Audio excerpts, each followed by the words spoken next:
is Tomi Ogunle. The topic I'll be discussing is Fintech and Regulatory Adherence, case study of Binance. I'm very sure Fintech is not a new word to us. It's not even a new language. I feel like we are basically speaking the Fintech language nowadays, unlike 10 years ago, 20 years ago. So what is Fintech? Fintech is basically a combination of financial and technology. So they pick the fin and the tech and they add it together.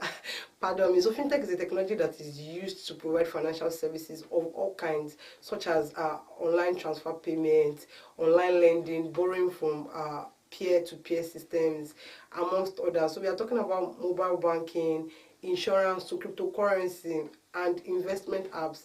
So fintech has actually made it easy. They are seamless and endless. How will I put it? Applications, fintech applications that have made life easy for us. So to put it in the most simplest terms, fintech is the generic term used to describe technology, internet, mobile device, software, cloud services, and many more. And then they are used in delivering financial services. So when you take technology to deliver financial services, you add it together. That's fintech, which is financial technology. So like every other technological advancement, fintech has largely come to our aid. In fact, there's nothing we want to say. Because of the time I had a session, if you've been watching our session, you know that I've been talking about fintech. It's just that it's very wide. There are different aspects to fintech. If you're talking about, we've spoken about the good, the bad, and the regulations of fintech, but now you're talking about why you need to adhere to those regulatory compliance, why it is important. That's why Binance is actually coming in as a case study.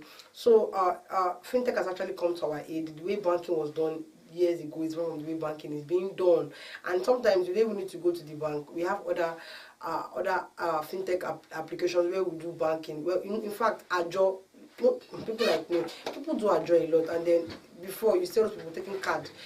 Good afternoon. How much are you contributing today? Now all you have to do is just go.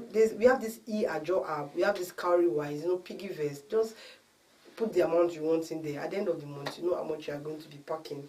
There are so many applications like that. So as a result of this, financial service has improved over time. The way I'm very sure when they started financial service, though it was seamless, but I'm very sure as of now is even more seamless than when it first started. So within Nigeria, fintech has brought a lot of positive changes that we never dreamt of decades ago. I'm sure you agree with me. But if you don't agree with me, please drop a comment in the comment section and tell us why you don't agree, or why you think fintech has not come to help us, or it has not been aiding anything. So what is legal compliance? Because I'm very sure you heard me talking about regulatory adherence and stuff. So legal compliance is a way through which your business complies with legal requirements regulating your business environment, sector, and geographical location of a business. So in all business, whether fintech, any company, there's a particular law. In fact, the main law, of course, we have laws regulating, we have regulatory bodies regulating this the sector or the business environment we do business in, or we run our operation. So quite a few institutions or bodies are set up by the government to monitor and then to enforce compliance with requirement of laws and regulations affecting businesses. It's not as if you just wake up one morning and you're saying, I'm going into fintech, thinking there's no law regulating it. There's actually laws.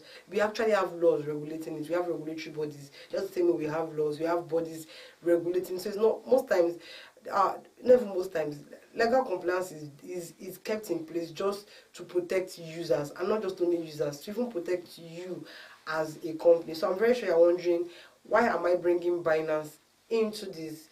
So of course, Binance is one of the largest and most well-known cryptocurrency exchanges globally, and recently, I'm sure you know what recently their CEO pleaded guilty to some charges which lack to comply with regulatory compliance was one of them. That's the reason why I'm not discussing all charges. I'm just discussing on the one that has to do with regulatory compliance. So regulatory compliance is actually essential for fintech companies to ensure that they adhere to local laws and regulations. It is to prevent crime, to fight financial crimes and also protect users. So for a fintech company to be able to kickstart, of for it to think, I told you can't just wake up one morning and say, see, I want to start a fintech company. There are requirements kept in place. We have procedures, things you need to fulfill, obligations you need to fulfill. So for a fintech company to be able to kickstart or start operation, you have to fulfill certain requirement or obligation. I'm sure you're wondering which obligation again. I thought registration is enough. Don't worry, I'll tell you why it is not enough.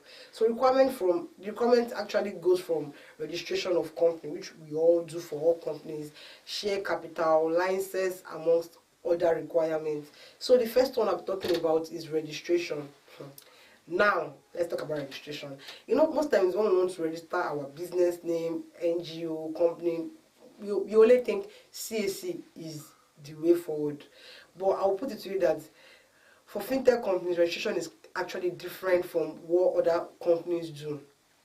So for fintech companies, it is quite different from registering a normal company. And why is that? Is that though the minimum share capital for companies, 100,000 for private company, 2 million for public company, but for fintechs, there's a minimum share capital that is required of them that they need to have. You can't tell me you want to do a fintech, you want to register a fintech company and you have only 100,000.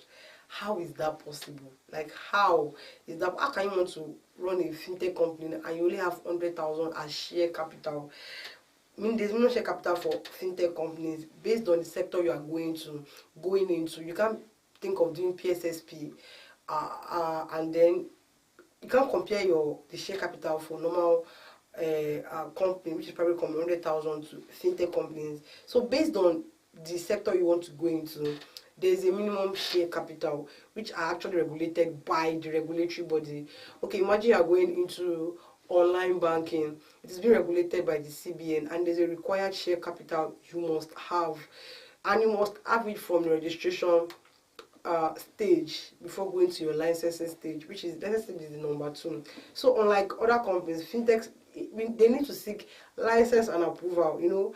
It is going to be used by the public, so of course it needs to be regulated by some sort of body to see if things are being done the way they should, if the public's money is actually being safe, or if our investment is being safe.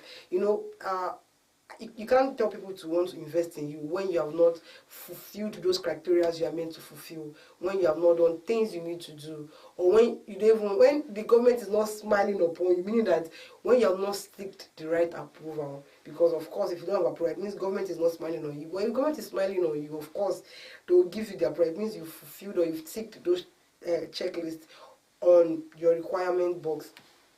So these are regulatory bodies that regulate fintech companies. They grant approval, and they can also revoke licenses. So what are the regulation or license that you need to get? So with technological innovations, the law has always played, and they will always catch up, and the same is true about fintech in Nigeria. So however, this is not the same in should I say in fintech space, because most fintech companies just wake up one day and just register. They don't go through license procedure. I'm not saying they are doing the right thing. No, I'm saying that there are some companies that are not, they don't have license. That's why most times, now let's go to these loan apps. There was someone I was telling that a fintech company that went through heaven and earth to get a license and approval would not stoop so low to send thugs to your house to come and demand for the loan you are owing, because they know that the license will be revoked, except if they don't have a license. It's when they don't have a license they send people to do stuff like that. But the ones that have license, they will not go to such lengths or to that extent. They have other means of getting back their money, which does not result to assaulting you or harassing you. So I would like to put it, some of the fintech companies, fintech companies you need to seek license from regulatory bodies that regulate their business sectors. So for example, PSSP, like I said, the companies will need to seek approval from CBN after they have met all requirements. So CBN, now I'm talking about CBN. So CBN is a primary regulator in a banking sector for regulating lending and payments of financial services. It is the principal regulator that mandates or that is mandated to issue licenses to banks and other financial institutions by virtue of both year 2020. Fintech companies offering financial services to Nigerians or to Nigerian consumers must first obtain appropriate licenses, and they must comply with CBN guidelines, which the share capital is one of them. Most times you think, okay, share capital should not pass 1 million. There's a share capital that you need to have at least 100 million, some 150 million, based on the business sector you want to venture into. So, part of those fintechs, CBN regulator, microfinance banks, PSSP, like I said, which is payment solution service provider. You want to be lending people online, you want to, payment gateway, then you fall under the PSSP. And then, though I know I've not said that part of the, most times, the fintech companies think it's all about, how will I put it? It's all about building that application or their websites for them to be able to do gateway payment and stuff like that. But it goes way beyond that. The payment gateway, the building the application is just the tech part. Now we are talking about the legal aspect, the law. And it's not be nice if you build this app to help your business just for you not to adhere with regulatory compliance, and then it's coming back to bite you in the feet. Let me put it that way. I don't want to say I don't want to say the other thing, but you know what I mean. So, and I always say legal compliance can either make or mar your business, and I'm sure you don't want otherwise. You want legal compliance to help you grow your business and help you expand your business. So I'm talking about the Nigerian Deposit Insurance Corporation. So fintech companies that are keen business of obtaining and saving money deposited by consumers, such as payment service banks, must be registered under the NDIC pursuant to Section 15 of the NDIC Act 2006, which is meaning online insurance, anything fintech. I told you different sectors. It could be insurance, it could be investment, it could be cryptocurrency, it could be online payment transfer. So based on the sector you want to go into, then the approval will be different. Of course, I can't be doing insurance and want to go to CBN. If I'm doing online banking payment service, then I'll be going to CBN for regulation. I can't be doing investment. They are not all. There's some investment that I need to go to SEC for. I don't need to go to CBN or NDIC. So that I'm saying, based on the business sector you are going into. So SEC, of course, SEC. There's not a lot about SEC because the BINANCE actually had problem with SEC. They were the ones who actually filed the complaints. So SEC, which is the Securities and Exchange Commission, it regulates securities and capital markets in Nigeria pursuant to the Investment and Security Act 2007. So fintech companies that are interested in raising money from the capital market must first register with SEC. Register your security with SEC. A company with the same, and it means this company have same object with Binance. You need to seek approval from SEC to be able to operate. So if you are thinking of going into investment and is a fintech company, then you know that you have to go to SEC, of course. But I'm talking about all bodies you need to go to because of time. But you can actually check our social media page. You will see other flyers where I spoke about it. So then one of the charges they brought against Binance, Binance CEO for Binance, is that unregistered exchange, broker and clearing agency, which he pleaded guilty to these charges. So what is unregistered trading? I'll tell you. So before securities like stocks, bonds and notes can be offered to the public or can be offered for sale to the public, before you can sell to the public, then you must first register such securities with SEC, with Securities and Exchange Commission. So any stock that does not have effective registration statement on file with SEC will be considered as unregistered, which was where Binance allegation fell under.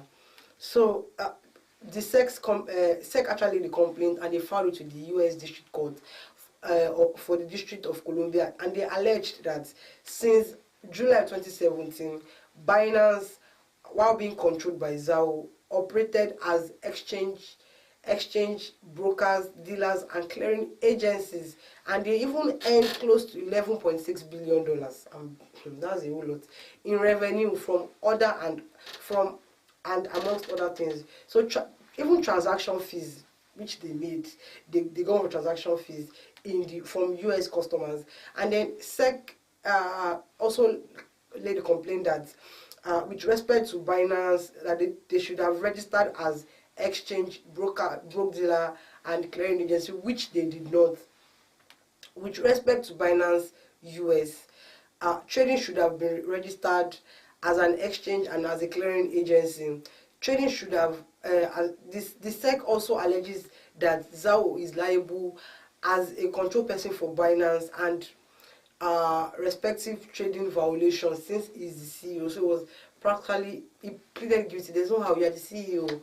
So he pleaded guilty to violating such laws because it was unregistered with SEC. Now I'm very sure you're wondering, now how do me as a fintech company, how do I come in? Thank you. So how you come in is that you need to seek appropriate approval, seek appropriate license, because you could be punished, or in the case of Binance, they were actually fined, and I think that to leave US indefinitely, like they're leaving the US market. So imagine after you've built reputation, some people they don't even have chance to build reputation because the law will always catch up with them. So it's better you actually do the right thing, because it won't even make sense doing business without getting approval or license. And then imagine you have your website and you can't even tell client or customers which body is actually regulating your business, or which body actually gave you approval. Customers will never even trust you. But once they know that you have government backing, you have supported by the government, of course, clients, customers would actually support you. Like they would patronize you. I don't even know how to put it, but you know what I mean. And sometimes getting approval is not the only thing. Even after getting approval, you need to still be legally compliant with the law. Like, even most times when we just should be register my company, should be a seek approval, you now start doing those things you should not do. Initially, you said you want to do investments, and now you are not doing something that is being regulated by CBN. Even if it's not regulated by CBN, at least go back to CBN and seek CBN's approval. Most times, SEC approval is not enough to do the things CBN is meant to actually approve. So if you're one of those people, or you're thinking that, hey, I'll register share capital for PSSP is too much, let me do for this one, it's 10 million. Then after I've done application websites, I'll be doing something underneath. I'll be doing investments and consultancy. Don't worry, do I know what to do? The thing is that if you get caught, they can actually prosecute you, or you can actually be fined, or both. It means that they can prosecute you and you will also be fined. And sometimes the fining might actually be a whole lot, like in the case of Binance. I'm sure you saw the amount of money they were being fined. That's in billion. And then you don't want that. And imagine them telling you to leave that location you are without coming back. Location where people already knew you as, where people already know your business has. Like, how do you want to start? Or how do you want to start afresh in the other country? So this regulation, they actually seek to ensure an effective financial system for settlement of transaction, including development of electronic payment system in Nigeria. So regulation, the compliance, how will I put it? They also leverage on technology to promote financial inclusion, and then they enhance access to financial services. So most times, this fintech application, of course, the intention you have is to solve problem, but it's not be nice if you're actually meeting problem on the way. So in order for you to save yourself the trouble or save yourself the problem, it's best to do the right thing while having that great idea. Of course, it's not easy coming up with that idea to help people solve their problems with your application, but you will not want one law because you refuse to comply with one law to come and spoil that idea you have, or to come and help you implement that idea you have. So it's best to do the right thing, and I hope you're able to learn one or two things from what I've said earlier. And if you have a question, do not hesitate to drop a comment in the comment section, and do not forget to follow us on our social media platform at Low Accent on Instagram, at Low Accent on Facebook and LinkedIn, and at Accent Nominees at on Instagram, Facebook, and LinkedIn. I hope to see you same time next week. Thank you for joining me, and your host remains Tomi Umile.